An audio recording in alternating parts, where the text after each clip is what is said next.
Ulit-ulit kaming ginamit ng mga nasa pwesto sa sistemang ito. Wala kaming magawa dahil kung hindi kami makikisama, gagawa nila ng problema ang project na na-award sa amin sa pamamagitan ng mutual termination o pagkakaroon ng right-of-way problem na parehong nagdudulot ng hindi matuloy ang implementasyon ng mga proyekto. Matapos naming manalo sa mga bidding, may mga opisyal mula sa DPWS ang lumalapit sa amin para humingi at kumuha ng bahagi niya sa halaga ng proyekto. Ang hinihingi nilang porsyento ay hindi bababa sa 10% at umaabot pa sa 25% na naging kondisyon upang hindi maipit ang implementasyon ng kontrata. Ito ay binibigay namin sa kanila ng cash. Ang bawat transaksyon ay may karampatang voucher at ledger na nagsasaad ng mga araw at kung kailan nila ito natanggap. Ilan sa kanila ay sina Terence Calatrava, former Undersecretary of Office of the Presidential Assistant of the Visayas of the Philippines, Kong Roman Romulo of Pasig City, Kong Jojo Ang of Uswag Ilonggo Party List, Congressman Patrick Michael Vargas of Quezon City, Kong Juan Carlos Arjo Aitayde of Quezon City, Nicanor Nicky Briones of Agap Party List, Congressman Marcelino Marcy Teodoro of Marikina, Congressman Florida Robes of San Jose del Monte, Bulacan, Congressman Leandro Jesus Madroño of Romblon, Congressman Benjamin Benji Agarao Jr., Congressman Florencio Gabriel Bem Noel of Anwaray Party List, Kong Leo de Ode Tariela of Occidental Mindoro, Congressman Reynan Arrogancia of Quezon Province,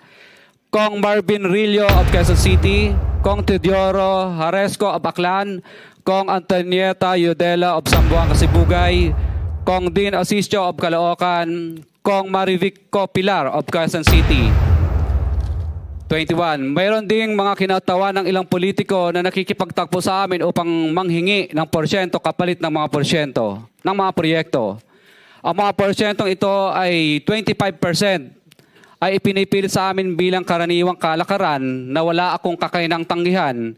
Ilan sa kanila ay sina Regional Director Eduardo Virgilio of DPWS Region 5, Director Ramon Ariola III of Unified Management UPMO, District Engineer Henry Alcantara, DPWS Bulacan First, Undersecretary Robert Bernardo, District Engineer Aristotle Ramos of DPWS Metro First, Pasig City, District Engineer Manny Bulusan of DPWS North, Manila Deo, District Engineer Edgardo Sipingol of DPWS Bulacan Subdeo, District Engineer Michael Rosaria of DPWS Quezon Second Deo.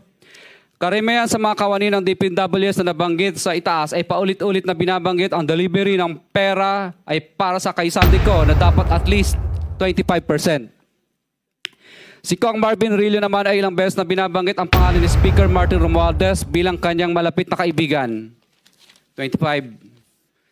Sa tuwing umiinom kami sa Wine Story, sa BGC at sa Shangri-La Mall, sinasabi pa ni Kong Rillo na lahat ng kanyang request para sa pondo ay galing pa mismo sa unprogrammed funds at insertion na inaaprubahan ni Speaker. Ang tao ni Marvin Rillo na si Bogs Magalong ang pumupunta sa amin para kunin ang pera sa aming opisina o sa Wine Story.